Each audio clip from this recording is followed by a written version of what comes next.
Last week Thursday, Enna, Finance Minister Dr. K.C. Forson, eba no be ready 2026 budget. Emaye emaye she Germany na amano. Ato is Forson. Na Speaker of Parliament ninkofo bi abe kasafa budget no. Won say NDC fo na bi na bi so kasetia budget na. Finance Minister at Forson be presenting. Nini na mebo videos no amamwashe. This is FMS Strength, and here we give you the latest updates on issues. My name is Maureen Marshall, and you can call me the Information Minister. Me probably sound so teachiro kama. Now 2026 budgets no. The Speaker of Parliament Alban Bagbin, Right Honorable Alban Bagbin, wabe kasa fa ho.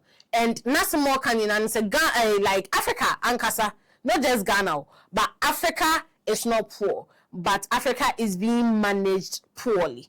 Yes, Africa is not poor, but Africa is being managed poorly. And he is calling for the end of recurring economic challenges in the country. Also, who budgets no? Oma present in Bibia, but he, the Right Honorable Alban Bagbin, the Speaker of the Parliament of Ghana, can say, he is calling to the end. He is calling for the end of economic challenges, recurring ones, as I enquire, economic challenges in the country. NTA Speaker.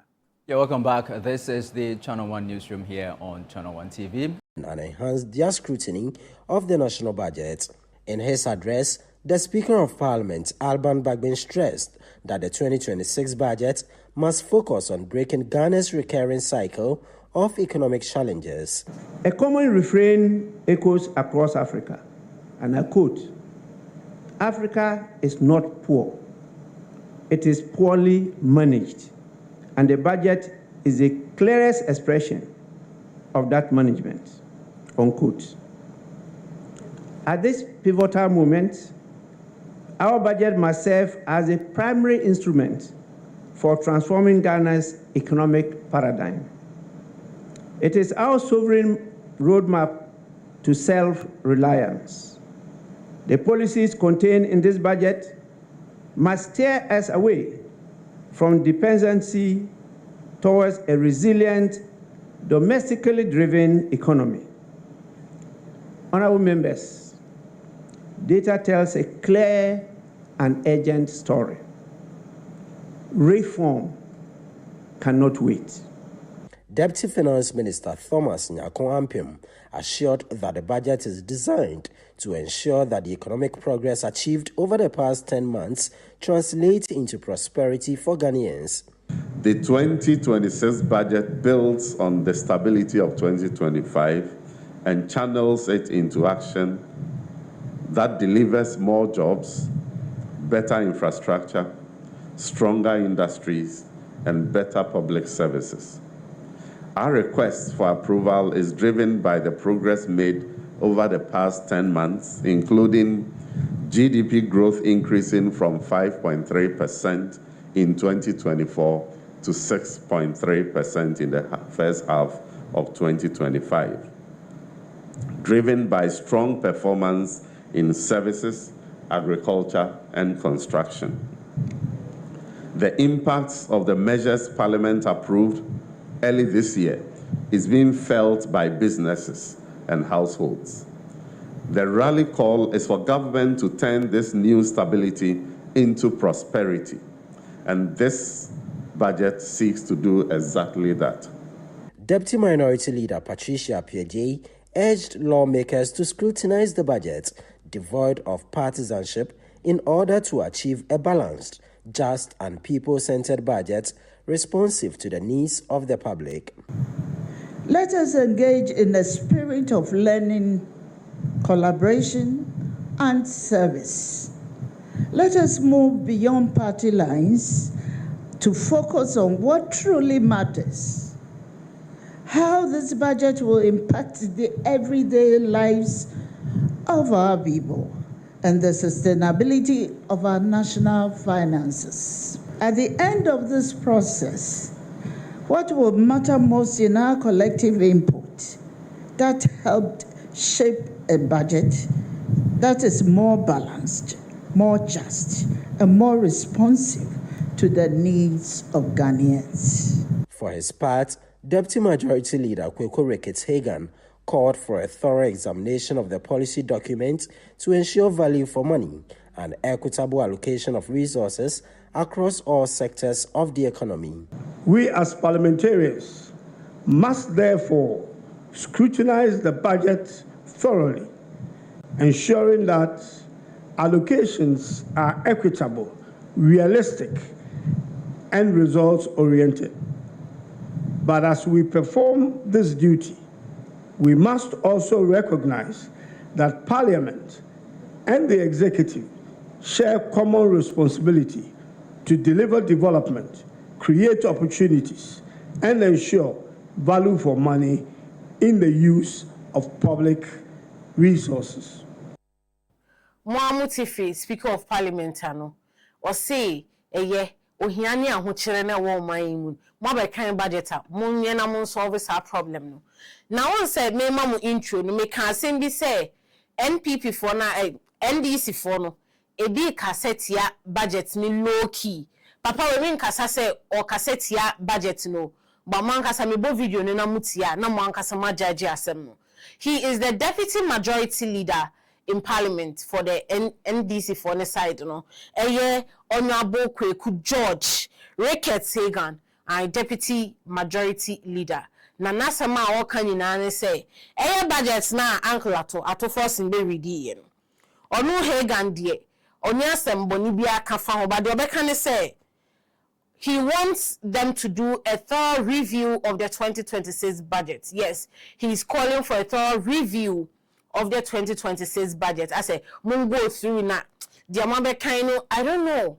Nko for so mun ti the person or patchere na say because nka o party die o party abekan bibia say yo say no ubedi echi but wo die wo no wabetena wabegina bedwa mu kase wo die unka say ya na say nye but you are calling for a thorough review of the 2026 budget na finance minister Eberidi. As representatives of the people, our duty is to ensure that the budget reflects not only the fiscal prudence but also the aspirations and needs of the citizenry. We as parliamentarians must therefore scrutinize the budget thoroughly, ensuring that allocations are equitable, realistic, and results-oriented.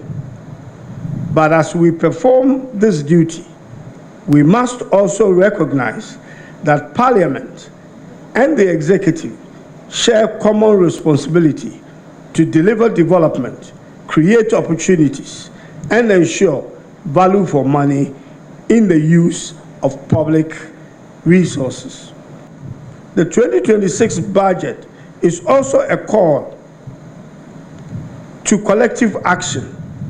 It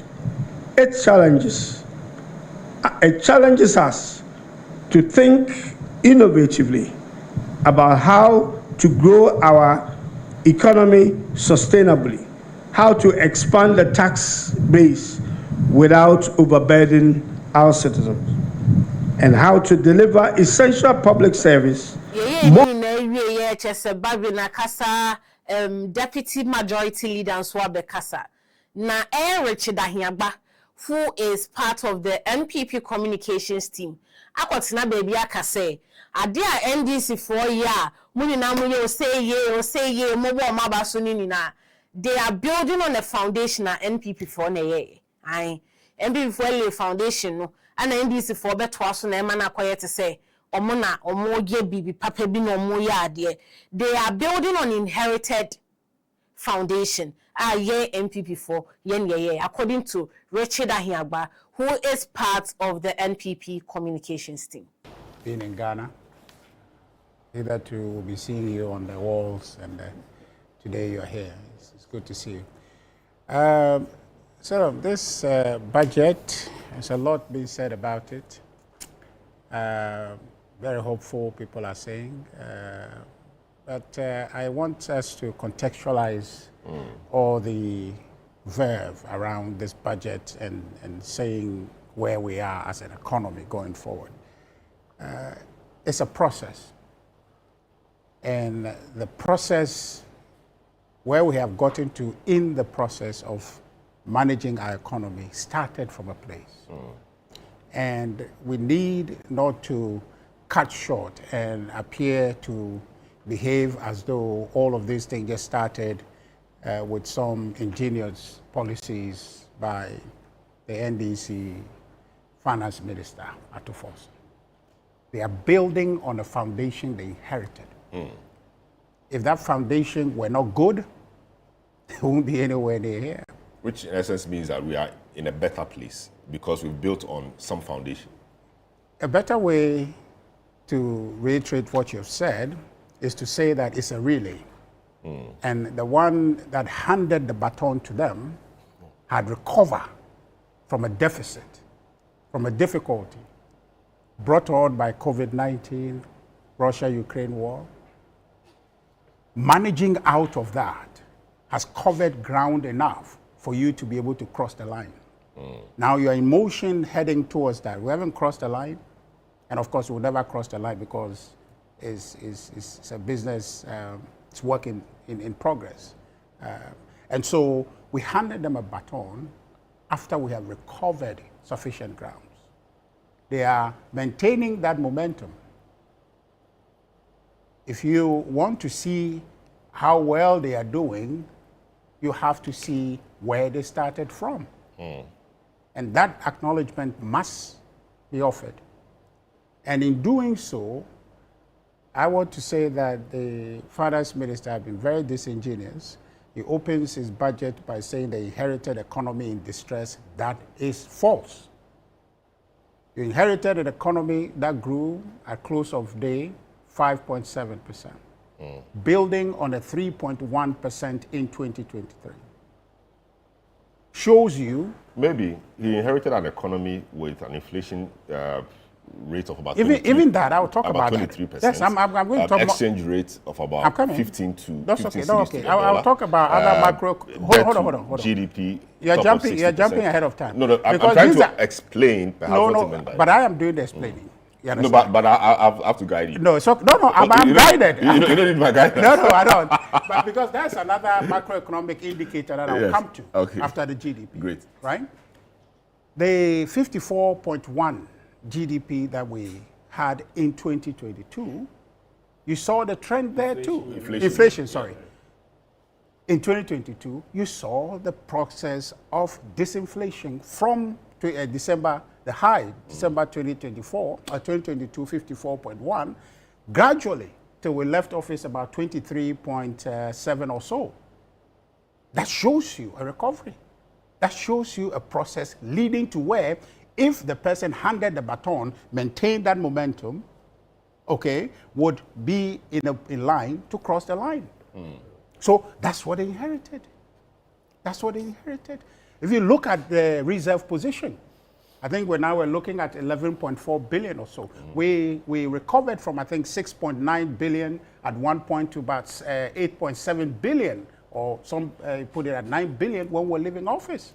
That was it 6.8? Quick one. Yeah. But at the lowest of the low, when we got the reserves, at one point we had almost just 2 weeks. 2 weeks. No, that's not. It's about 2 weeks. I For recall. import cover. If you raise that, That was then at you're the not, height of the crisis. no problem. Yes. Yes. But I'm telling you that we That's at the point of For sure. that we recovered some ground grounds had been from a deficit, and we have recovered from there and had given you a baton. So you have advantage, okay, when they came in.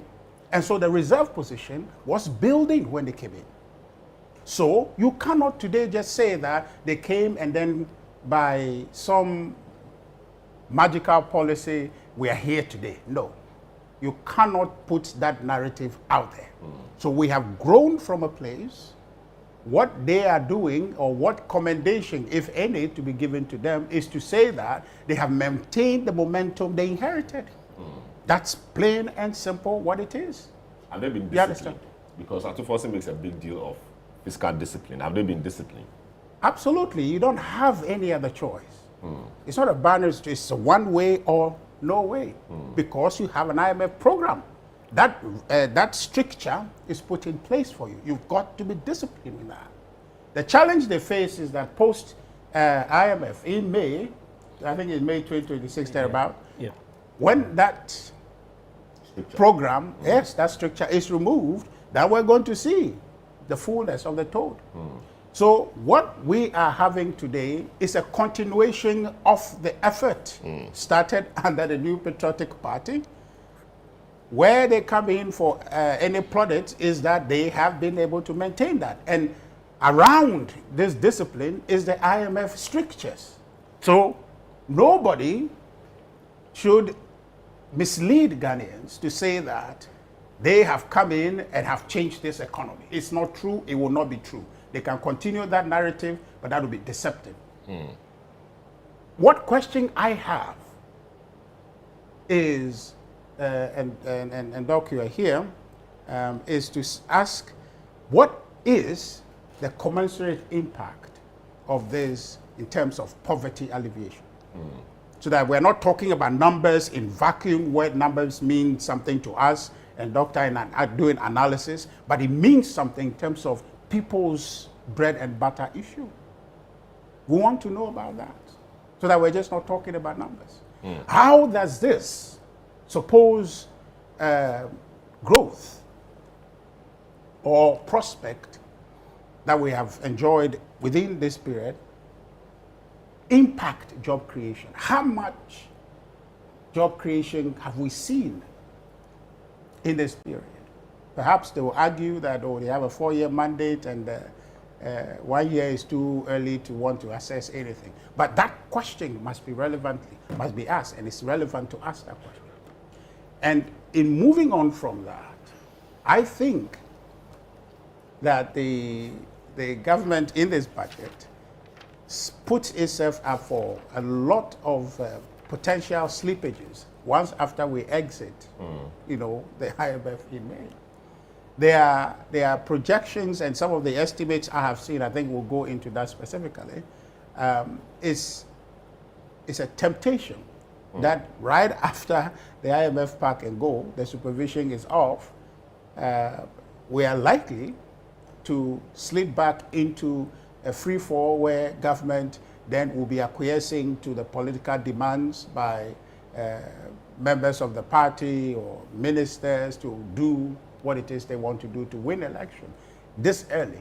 And so that for me is the fear. And if you look at a trajectory from where we'll go to IMF and then come out of IMF, this moments always come in. And the only point where they can put themselves in a position for plaudits, where it will be an organic situation for them to inherit or to receive that plaudit, would be what structures they put in place to maintain, this sustainability or the stability that we've had, and consolidation, and the fiscal discipline that they are touting, which is not of their doing, but as an imposition by the IMF program.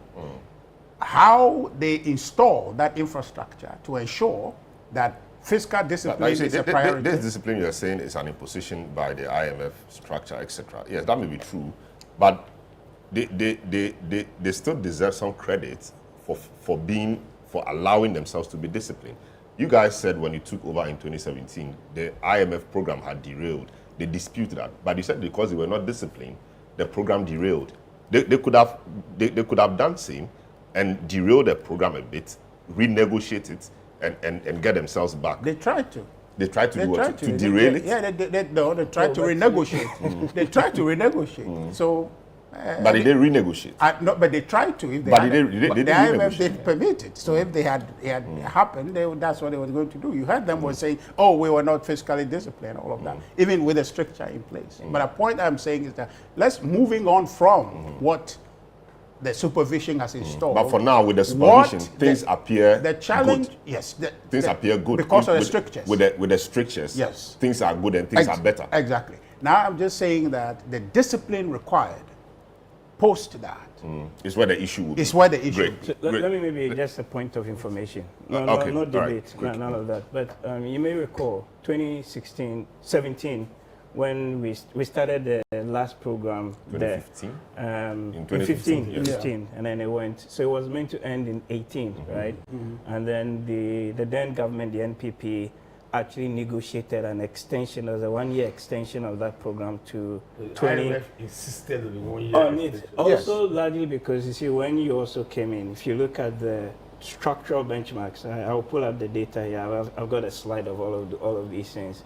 Many of those benchmarks at the end of 18 had not been met, right? And then even going into 19, some of us had started seeing the warning signs. They say, look, you've got to cut back a bit and do things a little bit differently, right? Of course, those warning signs were not heeded. COVID came and then it compounded the issue. So I think back to the point you're making, the discipline point, which across the table probably will agree, right, is how do you ensure that going forward, when the stake of the IMF is not around, you actually can maintain this? And I can talk to some of the points when we come around, like the Office for Value for Money, the Fiscal Council, and those other quick points. NPP for. More problem because yeah, some about the same budgets na Ghana for nyina Ghana for nyina because asem na okan no nkofo bonechi papa some baby obi so ye na dia are na mo beka say nipa ne eye based on mo foundation na mo lay na nipa ne to so obviously Ghana aban bi ba no wa baby bedru baby na aban for far beto us. We are all Ghanaians. I don't understand. But all the same mono na account. But according to Dr. Theo Echampong, or say a budget na Dr. Kesela to Forson be reading asamboni bi enu a credible a say a bibiabo a come and kasa there's nothing wrong with the budget. Into bi obeka se yenkoye review bia obwa. Na say oya shady honorable bill. Ah well. So Dr. Theo Echampong is saying the budget, the 2026 budget, Dr. Kesela to Forson be reading, the budget is credible. In this 2026 budget. Okay, so good morning and very much a pleasure to be here.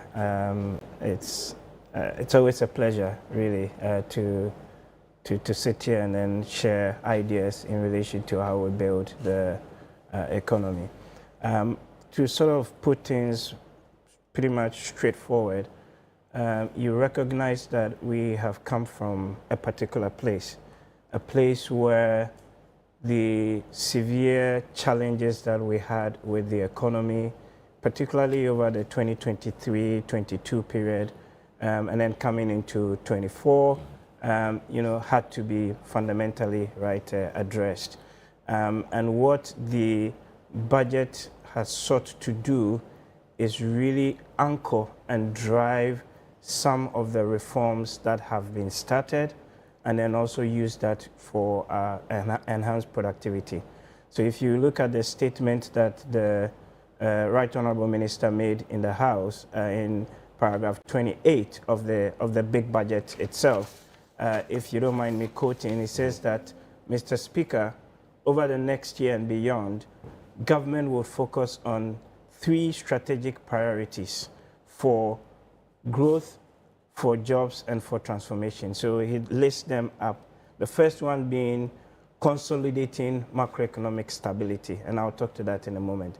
The second one being accelerating economic transformation and job creation, and then again, I'll talk to that in a moment. And then the third one being strengthening security and the social sectors for inclusive growth. So really sort of to do a justice to the budget and then the intent behind it, I would want to look at it from these 3 broad strategic priorities that the government has said. How you consolidate growth, how you consolidate the macro stability that we're seeing, how you accelerate economic transformation, or I would probably put it structural transformation, and then also as a result create jobs. And then number 3, how you ensure that in the process of the growth, you don't leave people behind. And that is actually extremely important because in many jurisdictions, and Ghana is not an exception, we would keep talking about these big macro numbers. GDP is this, inflation is this, and all of that. But when you go down to the micro level, you still have deep issues of poverty and inequality. And you don't need to go far from our studios here. Just walk 50 meters out and you see people, right, struggling on the street. So the growth is only useful if it is carrying people along. And importantly, if you're strengthening your social sectors, health, education, and social protection. And this is really where the budget tries to provide some answers to these three big kind of strategic priorities. So let me start off with the first one on how you consolidate macro economic stability. And I'd actually put, you know, some statement and some analysis out there earlier in the week that, in my view, this budget is a credible budget. And when we say a credible budget, what do I mean? So if you look at what the World Bank puts out, and then even what an organization called the International Budget Partnership puts out, again, let me read. A credible budget, or what does budget credibility mean? It means that it is defined as the government's ability to meet its revenue and expenditure targets during the fiscal year. A credibly implemented budget has only small deviations from the approved, both in terms of overall expenditure and revenues, and then also in terms of allocation. So two things there.